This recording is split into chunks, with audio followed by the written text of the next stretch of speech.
conversations where we make beauty, talk real life, and take it one petal at a time. Tonight, I'm working on a scarecrow-inspired wreath for the Made in Iowa market at Hawkeye Downs this October. It's one of my favorite markets to participate in. It's Monday night, or whatever weeknight it is. They all start to run together. I've worked all day, made dinner, taken care of the kids, the dogs, and everyone else, and now I'm finally sitting in my craft room. And honestly, this room is where I can take a giant breath. And I hope you did too, because life can be wonderful, but it can also be exhausting. I'm a mom, a wife, a daughter, a sister, a friend, and a fur mom. There are always people to care for and things that need to be done. But when I come into this room and start creating, I feel a little more like myself again. While I was planning this wreath, I kept thinking about my first craft show. Oh my God, I was terrified. At the time, I was making gnomes. They were cute as hell and I loved them, but I had no idea whether anyone else would. I didn't know how to set up my booth, what people would stop to look at, or which ideas would completely fail once I saw them in real life.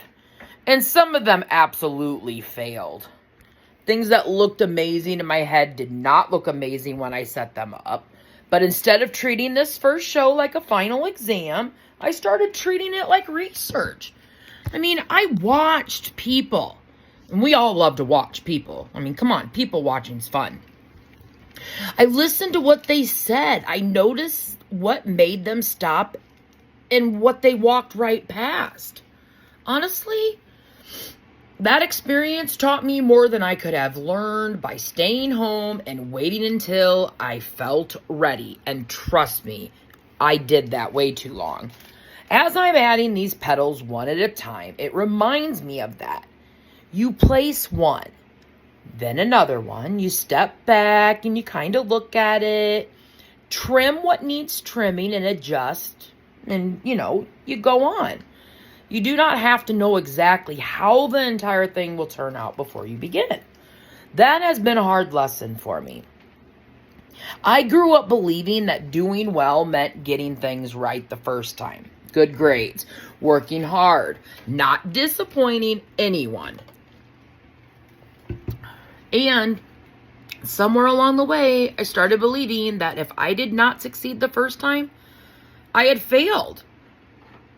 But failure is not always proof that you should stop. I'm going to say that one more time. Failure is not always proof that you should stop. Sometimes it is simply information. Now that I'm 46 and I feel much more willing to say, why not try the thing?